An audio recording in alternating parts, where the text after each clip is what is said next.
감사합니다. 가슴으로 끌어안을 약속이라는 제목으로 하나님 말씀 나누겠습니다. 오늘은 대림절 두 번째 주일입니다. 대림절은 기다릴 대 그리고 나타날 임, 예수님의 임재를 기다리는 절기입니다. 우리는 성탄을 앞두고 이 땅에 오신 예수님을 기억하며 다시 오실 예수님을 또한 기다리는 사람들입니다. 그러나 우리의 기다림은 막연하지 않습니다. 예수님의 삶을 기억하며 그 삶을 따라갑니다. 그렇다면 우리가 기억해야 할 예수님의 삶은 무엇입니까? 누가복음 2장은 예수님께서 태어나셨을 때의 풍경을 이렇게 묘사하고 있습니다. 누가복음 2장 1절을 제가 읽어드리겠습니다. 그때에 가이사 아구스도가 영을 내려 천하로 다 호적하라 명하였으니, 당시 세상을 호령하던 지배자는 로마의 초대 황제 카이사르 아우구스투스였습니다. 우리말 성경에 가이사 아구스도라고 기록하고 있는 그 인물이죠. 예수님께서 태어날 당시 아우구스투스는 자신이 통치하는 로마 제국 내 모든 지역에 인구 조사를 명합니다. 통치자가 인구 조사를 실시하는 이유가 무엇입니까? 세금 때문입니다. 세금 징수는 세수 확보만을 의미하지 않습니다. 세금 징수와 납세의 의무의 의미는 누가 이 땅의 주인이냐, 즉 통치권과 주권을 상징하는 것이죠. 로마로부터 수천 킬로미터 떨어진 대륙조차도 다르고 민족도 다르고 언어와 역사도 다른 엄연히 다른 국가로 존재했던 이스라엘이 로마의 통치를 받는 나라라는 것을 상징하는 의미가 바로 세금 징수였습니다. 존엄자라는 뜻의 황제 아우구스투스는 평화의 시대를 열었다고 평가받던 인물이었습니다. 그래서 그 시대를 로마의 평화, 즉 팍스 로마나라고 부르게 되었지요. 하지만 그 평화는 지배자들에게나 해당되는 말이었습니다. 아우구스투스의 시대의 평화는 식민지를 힘으로 강력하게 통제하는 것으로 이루어진, 즉 지배자들의 논리였습니다. 그들이 말하는 평화의 이면엔 수많은 폭력이 존재했고 그 속에서 많은 피지배층들은 엄청난 고통을 안고 살아가야 했습니다. 특히 이스라엘의 역사는 그야말로 눈물의 역사였죠. 이집트의 노예로 430년을 살았습니다. 그 후 독립국가를 잠시 이루었으나 이스라엘을 둘러싼 열강들에 의해 침략당하고 멸망하여 여러 제국의 통치를 받게 됩니다. 아시리아와 바빌로니아, 페르시아와 헬라 제국을 거쳐 로마 시대로 이어지다 AD 70년 로마 티투스 장군에 의해 예루살렘이 파괴되고 유대인들은 여러 대륙으로 강제 이주당하면서 결국 역사 속으로 사라지고 말지요. 당시 유럽으로 이주한 유대인들은 중세시대부터 당시 기독교인들이 부정하게 여기던 금융업을 기반으로 엄청난 부를 축적하게 되고 경제와 사회에서 막강한 영향력을 가지게 됩니다. 그런데 힘이 생기자 1948년 유대인들은 팔레스타인 땅을 침공하여 다시금 땅을 되찾았습니다. 본래 영유권에 대한 주장은 국제법상 100년의 유효기간을 두지만 유대인들은 막강한 힘을 바탕으로 국제법을 무시한 채 오랫동안 그 땅에 살아온 토착민들을 강제로 몰아내었습니다. 그 갈등이 지금 이스라엘과 하마스를 비롯한 주변 중동 국가들 사이에 이어져 오고 있는 것입니다. 누가복음은 우리에게 힘의 논리, 폭력으로 제국을 이룬 아우구스투스와 너무나 무력한 아기 예수님의 모습을 교차하여 보여주고 있습니다. 이것이 바로 인간 제국과 하나님 나라의 차이입니다. 제국의 논리는 힘에 의한 통치를 말하고 신화를 통해 피지배층을 향한 지배자의 통치를 정당화시킵니다. 그러나 하나님 나라는 힘이 아닌 사랑으로 세워지는 나라입니다. 힘이 아닌 섬김으로, 억압이 아닌 겸손으로, 차별이 아닌 환대로 세워지는 진정한 평화의 나라입니다. 역사상 수많은 제국의 지도자들은 모든 권력이 힘으로부터 나온다고 생각했습니다. 중국의 모택동은 모든 권력은 총구로부터 나온다고 말했지요. 그러나 그렇게 자신하던 제국의 통치자들은 역사 속으로 모두 사라지고 말았습니다. 그러나 안타까운 것은 역사를 통해 증명된 이 폭력의 허구성을 인간은 반복하고 있다는 사실입니다. 우크라이나를 향한 러시아의 침공, 이스라엘과 하마스로 시작된 중동 지역의 전쟁이 바로 그 증거입니다. 세상은 평화가 강력한 힘에 의해서 비롯된다고 말합니다. 그러면서 대량 살상 무기를 개발합니다. 팍스 로마나. 그런 평화는 소수의 지배층들에게 한정된 평화일지 모릅니다. 그 속에서 수많은 사람들은 학살되고 고통의 기억을 간직한 채 평생을 살아가게 됩니다. 이것이 뿌리 깊은 인간의 죄입니다. 평화는 결코 폭력에서 나오지 않습니다. 우리는 커다란 충격 속에 지난 한 주를 보냈습니다. 대통령의 비상계엄 선포로 우리 국민들은 큰 충격과 분노를 느꼈습니다. 우리에겐 폭력의 아픈 역사가 있습니다. 일제강점기를 거쳐 6.25 전쟁을 겪었습니다. 그 후 민족의 전쟁은 이념 갈등이라는 엄청난 트라우마를 남겼습니다. 그 트라우마는 독재자들이 자신의 권력을 공고히 하기 위해 또한 수단으로 자주 활용되어 오기도 했습니다. 아픔이 채 가시기도 전에 우리는 또다시 폭력으로 인한 트라우마가 덧대어졌습니다. 지난 화요일 밤 기습적인 대통령의 비상계엄으로 군이 헌법기관인 국회에 난입했습니다. 젊은 군인이 나이든 어르신과 대치하였습니다. 아들이 아버지의 가슴에 총구를 들이대는 비극이 일어난 것입니다. 20세기를 대표하는 정치 철학자 한나 아렌트는 권력과 폭력의 관계를 이렇게 정의했습니다. 폭력은 항상 권력을 파괴할 수 있으며 총구로부터 결코 나올 수 없는 것이 권력이다. 어리석은 사람은 폭력을 통해 권력을 얻거나 유지할 수 있다고 생각합니다. 그러나 역사를 되짚어 보면 폭력으로 권력을 유지하던 모든 사람은 그 권력을 그에게 위임한 주권자, 즉 국민에 의해 그 권력을 빼앗기고 말았습니다. 지난 화요일 밤 대통령이 국민을 향해 겨눈 총구는 결국 자신의 권력을 파괴시키고 말 것입니다. 성경은 모든 권력에 대해 반대합니다. 예수님께서 아기로 이 땅에 오신 이유, 힘으로 로마를 제압하여 세상의 왕으로 등극하지 않으시고 무력하게 십자가에서 죽임당하신 이유, 그러나 그 무력함이 결국 로마를 넘어 온 인류의 복음이 된 이유, 바로 하나님 나라는 힘이 아닌 사랑으로 사람이 변해야 진정한 평화가 임한다는 사실을 우리에게 말씀하여 주고 계십니다. 오늘 본문은 이사야 선지자의 예언입니다.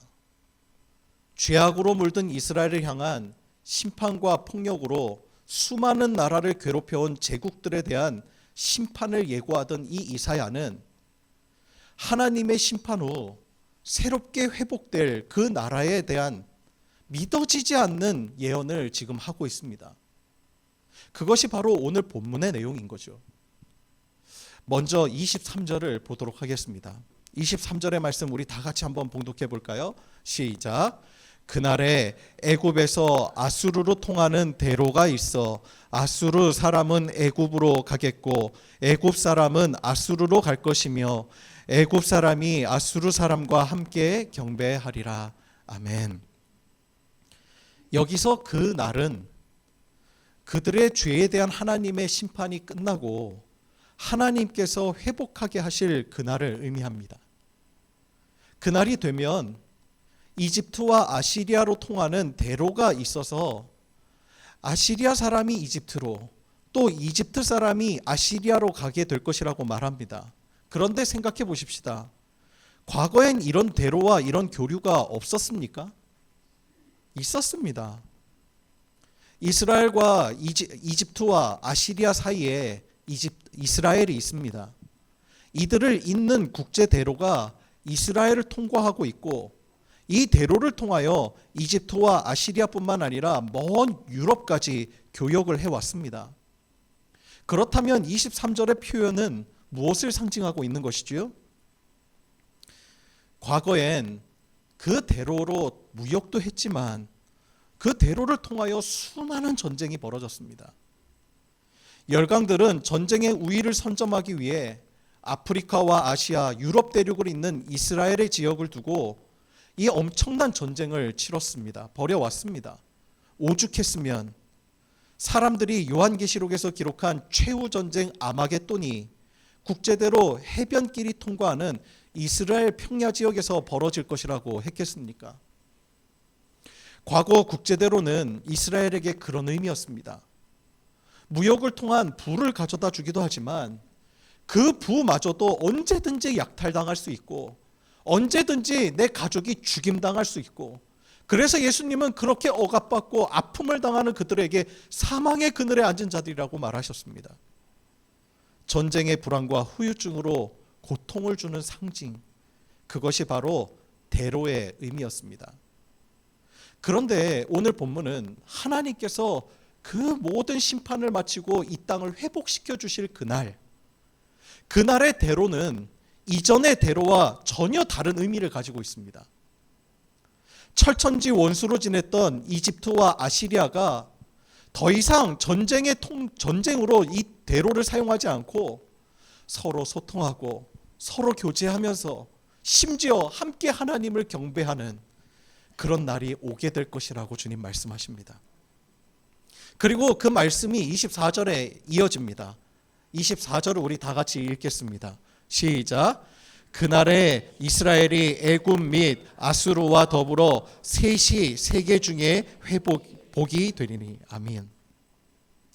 앙숙이었던 그 나라가 온 세상에 복이 될 것이라고 말씀하고 계십니다. 그리고 25절에 이렇게 이어집니다. 제가 읽어드리겠습니다. 이는 만군의 여호와께서 복 주시며 이루시되 내 백성 애굽이여, 내 손으로 지은 아수르여, 내 기업 이스라엘이여, 복이 있을지어다 하실 것입니다. 어제 저는 국회의사당에 다녀왔습니다. 기독교인들 안에서도 두 가지 부류가 있는 것 같습니다.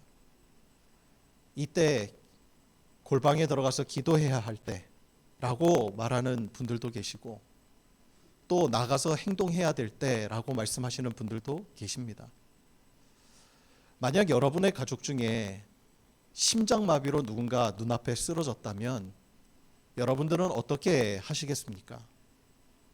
아마 모든 분들이 한결같이 심폐소생술을 시작하며 119에 도움을 요청할 것입니다.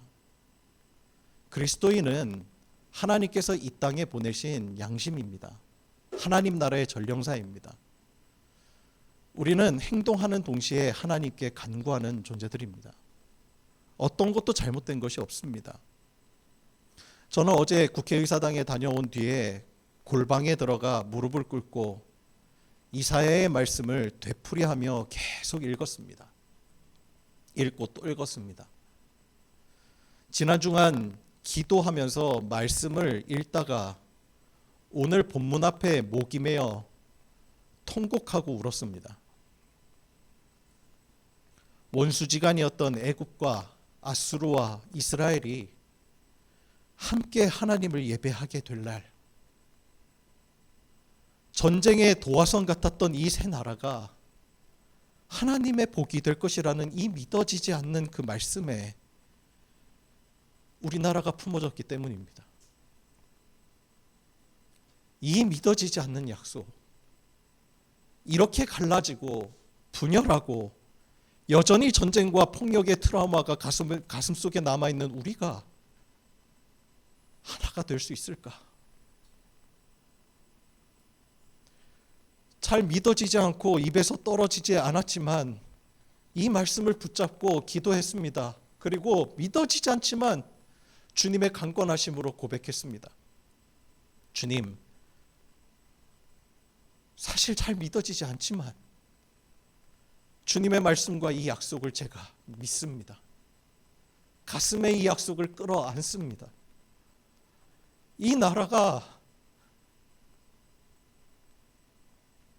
이 약속대로 그리 될 줄 믿습니다. 그리고 말한 후에 머리를 바닥에 박고 펑펑 울었습니다. 우리도 다 함께 사랑할 날이 오겠죠. 우리도 다 같이 하나님을 예배할 그날이 오겠죠. 여러분, 그날은 저절로 오지 않습니다.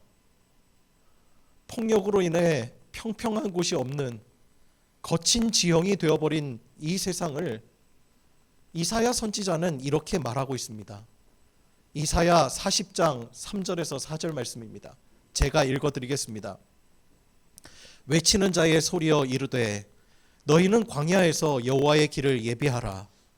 사막에서 우리 하나님의 대로를 평탄하게 하라. 골짜기마다 도두어지며 산마다 언덕마다 낮아지며 고르지 아니한 곳이 평탄하게 되며 험한 곳이 평지가 될 것이요. 아멘.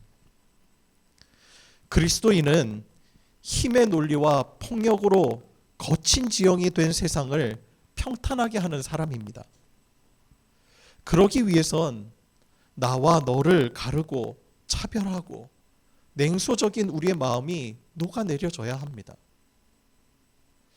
세상은 점점 더 서로를 시선 밖으로 밀어내려고 하고 있습니다. 여전히 동유럽과 중동 지역에서는 전쟁이 벌어지고 있고 미국을 비롯한 세계 각국은 보호무역이라는 이름 아래 서로 빗장을 걸어 잠그고 보이지 않는 전쟁을 치르고 있습니다. 미국의 기독교 평화 잡지인 소저널스 발행인인 짐 윌리스가 2018년 3월 29일에 쓴 칼럼 제목이 참 인상에 깊습니다. 그가 제목을 이렇게 달았습니다. 트럼프 복음주의자들로부터 예수를 되찾자입니다. 트럼프 복음주의자라고 말한 여기서 트럼프 복음주의자란 보수적인 백인 복음주의자들을 가리키는 말입니다. 그들은 인종주의에 기대어 세상을 바라봅니다. 미국 우선 정책의 절대적인 지지자들입니다. 윌리스는 예수가 그들에게 포로로 잡혀 있다고 말합니다. 그러니 그들에게 볼모로 잡힌 예수를 되찾아 와야 한다는 것입니다. 그 글을 다 요약할 수는 없지만 몇 가지 내용은 우리에게도 참고할 만합니다. 우리가 되찾아야 할 예수는 모든 사람이 하나님의 형상에 따라 지음받았기 때문에 그 누구도 차별받아서는 안 된다고 가르치시는 분이십니다. 인종주의적 편협함은 하나님의 형상에 대한 잔혹한 부정입니다. 우리가 되찾아야 할 예수는 타인에 대한 학대와 폭력은 하나님에 대한 도전이라고 가르치시는 분이십니다. 또한 우리가 되찾아야 할 예수는 가난한 자와 연약한 자의 모습으로 우리 가운데 오고 계신 분이십니다. 오늘 우리가 살고 있는 이 땅에서도 예수님을 볼모로 잡고 자기 이속을 챙기려는 사람들이 참 많습니다. 우리는 그들 앞에 서서 천사처럼 말해야 합니다. 그는 여기에 계시지 않소. 부활하신 주님은 제자들보다 먼저 갈릴리로 가신다고 말씀하셨었습니다. 갈릴리는 눈물과 아픔의 땅, 사망의 그늘에 앉은 땅, 폭력으로 희생된 땅, 그런 어둠이 지극한 땅이야말로 주님을 만나뵐 자리임을 우리는 잊지 말아야 합니다. 죽음은 영원하지 않습니다. 죽음은 생명을 이길 수가 없습니다. 어둠은 빛을 이길 수가 없습니다. 절망은 희망을 이길 수가 없습니다. 빛으로 오신 주님의 탄생은 바로 그런 진실을 가리키고 있습니다. 그런 궁극적인 희망 위에 굳게 서서 병든 세상을 치유하는 우리 모든 더불어 기쁨 교회 교우 되시기를 주님의 이름으로 축원합니다. 기도하겠습니다.